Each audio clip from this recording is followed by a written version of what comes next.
Good morning, boys, on a Tuesday. How we feeling? Good, man. Bet. How are you feeling? I'm good. I've just heard myself say good morning to you, and I'm a little concerned that I'm starting to sound like the Eddie on the North Side. Hey, boys, and I might have to switch this up. No, I'm starting to get concerned with myself. it's okay. It's okay. You're a Midwesterner. We're all going to sound like that at some point. Just there's so much nasal in our voices. We can't even get rid of it. It's all right, man. By the way, so, Cap, as you well know, Shay's Celtics are on their way to another NBA championship. It's going to happen. Probably. Yes, more than likely. Gentleman's sweep, more than likely, is going to happen. Gentleman's sweep. Because as great as Luka has been, he's doing it on one leg. And as soon as Kyrie Irving stepped on the Shamrock, what is he, 0-11 since he stepped on the Shamrock? Correct. Oh, Now- 13. 0-13 Now, he guaranteed that they will get back to Boston. Guaranteed it. I agree. And you will lose there. So long. Seriously, So long. Thanks for coming. Yeah, that will happen. But Shay, are you excited about your team? That's the question. Of course. I feel like I don't know, maybe when they win the championship, but I haven't seen you smile about the Boston Celtics. It's almost like a fait accompli that you know it's going to happen. All season I've known. Stuart upstairs, one of our MCs, Yeah. is also a Celtics fan. We've been talking throughout the playoffs, and he'll come, I'm so nervous. And I keep telling him, dude, we're going to win. We've been the best team all season. We sleptwalked through the East. I told you guys we're going to slaughter the Mavericks. Look what's happened so far. Did you see this headline, by the way, yesterday from the Boston Globe? At last, Kyrie Irving is finally helping the Celtics pursue an NBA championship. Oh, boy. That's so mean. Shot or no shot, that's offsides. That is so mean, but it's really funny, entertaining. So I will say it's not out of bounds. It's not. I think it's great. It's a great headline.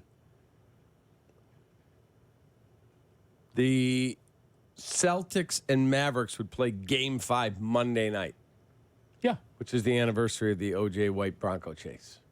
Remember that interrupted the NBA Finals as well. Yes. That was the Rockets and the Knicks, I think. So on Monday, I will go with my sister to Fuddruckers, and we'll sit down and watch the game. And all of a sudden, it'll be a split screen, and OJ will be on a white Bronco chase. Fuddruckers is out of business. They're not still around, are they? Yeah, they still have some. Yep. They do? All right, Shay, what do we I'm have? aware of that. All right, the Bears have brought back 40-year-old Mercedes Lewis for his 19th NFL season. The tight end is apparently a lock to be on this team for the impact he has on the locker room, which I find kind of interesting. We've been told most of this offseason by Ryan Poles how difficult it's going to be to make this team with the talent level that's been added to the roster. Shot or no shot, bringing Mercedes Lewis back is a luxury signing. Yeah, that's a shot. I mean, they're not paying him much. What is he getting? $1 million? I mean, in NFL terms, that's not a lot. So It's a shot, yes. He is a hell of a blocking tight end. How much time he'll get, I don't know. But ultimately, this is for a guy that can be very good in the room. I say this all the time about sports, Cap. You and I grew up in an era in which you have an old-timer in the room, right? It's one thing for the coaches to be able to say, I need to do this and need to do that. like But Udonis Haslem with the Miami Heat. I was just going to say, this is UD. yeah, like a Buddha Edwards in the corner. He's not going to play, but you know what? He can be able to galvanize the locker room. Never mind what coach is talking about. I'm watching you from the bench. You stink. Right. It's good from a teammate, probably more so than a coach sometimes. Correct. So, like, Lewis can be able to be that guy. I know it's like, oh, why do you have him in the locker room? You could have a younger asset in there. Lewis, I think, can be able to provide something for the locker room, let alone just being able to be a blocker at times. Yeah, they feel like he could be a great mentor for Caleb. And a good player. I mean, he's a good blocker. And Caleb will get him a touchdown. You watch. There's going to be a Monday we come in here a day after a game where we go, how about Lewis got a touchdown for all his hard work? Sure. I think that sports was better that way. When you had an old-timer. You know, back in the day in baseball, Shay, that would be a pinch hitter, which you don't see very often anymore. But you'd have an old guy. All right, get Rusty Staub up. He can give us a key base hit. Is a Lenny Harris available? It was David Ross on the 16 Cubs. Thad Bosley. Yeah, just somebody that's old and just like you wonder why is he taking up a roster spot? Well, there's a reason. Galvanize the locker room as a leader in there, and can give you a little pop every now and then. So I think we're missing that in sports. We don't get that. Sometimes the youngest player on the roster is like 26, 27. What has he seen? What does he know? right? But if you're 40, now you've seen stuff. You've been around. right? That's it. Shay. All right, Cap, you're not going to like this one. In the latest CBS Sports MLB Power Rankings, the Cubs were ranked 24th out of 30 teams. Spent most of the season in the top 10, but the May and June free fall has brought them all the way to the depths at 24, a bottom 7 ball club in all of baseball. The article also included a shot at Jed Hoyer, and this is strong. Quote, "Look, not everyone can be Batman. It's becoming more clear Jed Hoyer was simply Theo Epstein's Robin. Shot or no shot, this is true." I think that second part is a little harsh. Now, at the end of the year, if this is a team that finishes, with 75 wins, yeah, he's going to be under heat, and deservedly so. And he would tell you deservedly so, because there's talent on the roster. You can't spend $230 million of your boss's money and put that product out there for the entire season. Now, where will they be at the end? Remains to be seen. 24th? That's a stupid ranking. Now, do I think they're top 10? No, obviously not at this point. Cap, if the Cubs don't make the playoffs, he won't be Robin. He won't even be Alfred. Was the Commissioner Gordon? Maybe even lower than that. Catwoman, maybe. I'm telling you, like, it could be bad. Catwoman out on the streets, just like Jed Hoyer will be. No, seriously. Like, if they don't make the playoffs, he's not Robin. Absolutely not. He's further down the list. Because this team should be in the mix for the playoffs this year. Totally agree. They should be. I totally agree. And if you're close, then you should try to be able to make the playoffs by making acquisitions. Now, here's the thing. Here's the thing about this. I don't know if we've done a deep dive in this regard regarding the Cubs, but I think that you and I know that even with some additions to the team, you're not in the upper echelon of the best teams in Major League Baseball. Like, you're not the Yankees. If you have Vladimir Guerrero tomorrow, you still need more than that. You still need bullpen help. You still need a closer. I think you still need 7th, 8th, and 9th to build to the end of a game. So even with an extra bat, which I believe the Cubs need, or 2, you still need more. You can get to the playoffs, Cap, but you're still not in the upper echelon of the best in Major League Baseball. And I know that the jury's still out on all of it because you're saying, well, Hood, it's just June. Point is, though, is that we kind of know, Cap, at this point, who the best teams are in baseball. And that could be built to last. Yankees are part of that conversation, are they not? Phillies in that conversation, yes. Dodgers in that conversation. I think the Phillies and Yankees are clearly the 2 best teams in baseball. Dodgers will have something to say. Yeah, they're good. I mean, no doubt. Yeah, I mean, they're in that conversation as well. Gardo, surprised that the Guardians are 42-22 at that point. They're good. I'm surprised. They're good. They're not great. Yeah. The Phillies and the Yankees are clearly, today, on the 11th of June, the class of the MLB. That's where you want to be if you're the Cubs. That's where you want to be. But you're not ready for that yet. Jed told us, opening day, they're not ready yet. But doesn't mean that you can't doesn't mean that you can't get to the playoffs this upcoming season. If you're not ready yet, which, okay, when will you be ready? You're in year 4. Correct. Of his regime. Correct. When will you be ready? Next year? What's going to change? You going out and spending a bunch more money next year? You're going to have payroll. You absolutely have flexibility to do that. Absolutely. Hey, can I ask a question about the money, Shay and Cap, regarding the other events that happened at Wrigley Field? Did the Cubs get any of that money? If it's non-baseball, they get it all. Like a concert is all theirs. So they get some of that Red Star money then, right, from over the weekend? That's all theirs. It's all theirs.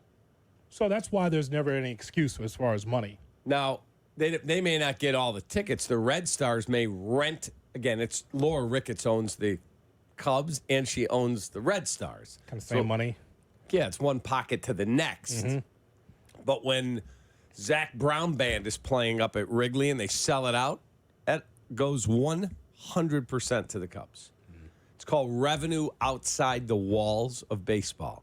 If you play a minor league baseball game, I believe the Cubs have to revenue share that because it's baseball revenue. Mm-hmm. Every game, you give a large percentage goes to MLB, and then they disperse it throughout the game. I see. You don't keep all the money. We just wanted to shout out to the Red Stars because we didn't mention it yesterday about their sellout they had over the weekend. Through the raindrops, they still had a great crowd there. 35,000 plus. Yeah. So, Shay, once again, we were in an era at one point where Wrigley Field didn't have those kind of events. And now they have these added revenue streams because these multiple events that they have at Wrigley, Gallagher Way, all of it. So there's never an excuse about money. Never. It's never an excuse. You got it. It's not like 35th and Vec over here. Now, I will tell you, they've got an issue coming because we saw NBC Sports Chicago is going out of business. Need a Blue Chew? And, wow, they're going out of business. There'll be the new Chicago Sports Network that's coming. Yep. CHSN. Well, guess what? The marquee deal with Xfinity expires in October. Yep. And Xfinity, not just marquee, they want to take all regional sports and take them off basic cable and put you on a higher tier where you have to sign up and pay for it. Well, that means that Ma and Pa Kettle who live in Woodstock, Yeah. we don't watch sports. We don't want $7 of our bill going to ESPN and $5 to NBC Sports Chicago and $5 to Mark. No. We watch National Geographic and the Discovery and the Scientific Channel. That's all we watch. Well, they're going to have that right now to do that with a la carte programming, streaming. That is going to destroy the sports, whatever you want to call it, motherlode that they were cashing for all these years. Mm-hmm. They were stealing money. That's going away. Yep. Things have changed. Yes. I hear it in my household almost every day. All right. Well, then here, let's impromptu shot or no shot, because if this is the big problem that's coming, like shot or no shot, you have to force the players' union to accept the salary cap. If you can't afford the salaries that they're going to continue to seek the way that they've exploded, think about the Shohei Ohtani deal, and the money's going to just dry up the way that you're painting this picture, Cap. If you're the owners, you have to convince the players to take a salary cap. I'm going to make a prediction. That's a shot. Well, the answer is a shot. And it's going to hurt, Cap, because the players' union will dig their heels in. But if you're going to cry poor and you say, well, we relied on all this TV money and now we don't have this anymore. If you're going to cry poor, then that's the next step. So the collective bargaining agreement that is currently going on that they're playing under, I believe that it expires after the 26th season. Yes, current CBA expires December 1, 2026 at 11:59 p.m. I'm going to make a sad prediction. There will be the worst strike in the history of baseball right there. Yep. Of course. And I ask you if the owners need to force a salary Or cap. lockout. I don't think it should happen. Like, it just, what else can you do? If you're right, Cap, and the money's going to dry up, something's got to give. Correct. So they are going to force a salary cap. And the players aren't going to accept it. No Until strike. at some point, the owners have to be united. And they're going to go, okay, then if we miss the 27 season, so be it. We're not doing it. But I would also say, And players, owner owns till the day he dies unless he sells the team. Sure. The player, his clock's ticking. The body doesn't always stay as sharp as it was. So the richest pact in baseball is Ohtani, correct? Or is it Trout? Ohtani. That'll be a line of demarcation right there. There won't be more money spent on a player after Ohtani. We'll look back at this and because they're going to have to implement a cap. If there's no TV money, they're going to have to do something to be able to stop this spending or doling out to players. So Ohtani will be the end right there. Agreed. There'll be a few more. Juan Soto will get a big contract next year. but you're going to find the Dodgers signed like a $7 billion TV deal. Yes. That company that did that rues the day. They would like to get out of that deal. They can't. Even the Yankees don't spend like they used to, though. That Even is Hal, correct. You remember the quote from Hal Steinbrenner? A month ago, I read it to you on the air. Yeah. This is unsustainable. We cannot keep spending like this. They were taken off YouTube. The Yankees. Yeah. YouTube TV went, yeah, we're done. We don't need you. Yeah, that's what's coming. Folks don't want to hear me. There is an absolute financial crisis coming. Here's your problem, though, because they can say there's a financial crisis coming, but if they want to institute something to change the spending, Players Union is going to ask them to open their books and prove that they are losing money. And I do not believe that they can prove that they are losing money because I do not believe that they are.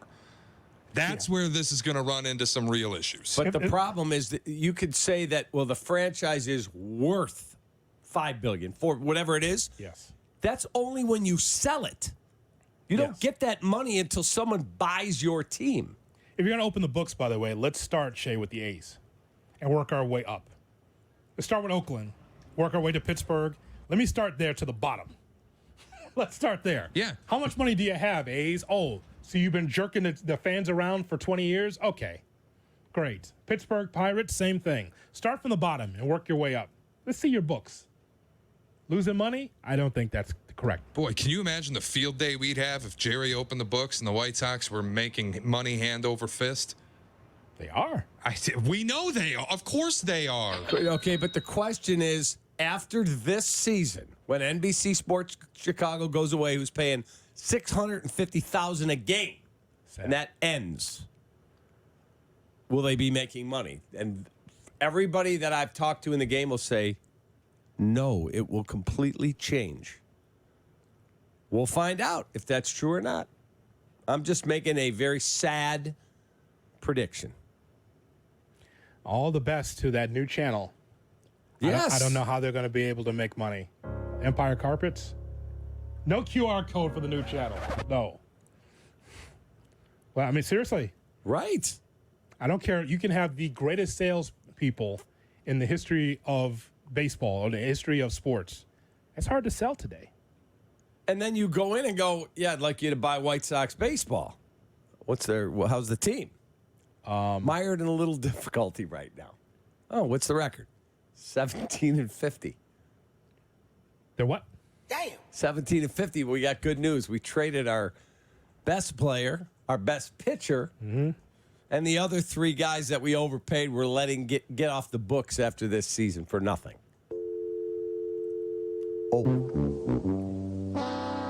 How's your basketball team? Yeah, exactly. Mired in a little difficulty. Exactly right. Well, how about your hockey team? Yeah. Well, rebuild. They're picking second in the draft.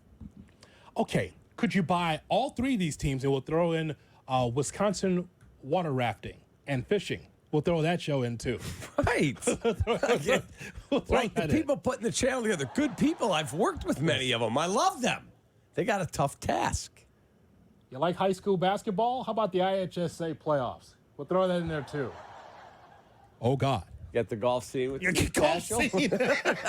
Do you know who Steve Cashel is? Love him. Love you, Cash. Around the NFL is next on Kap and J Hood. You're listening to Kap and J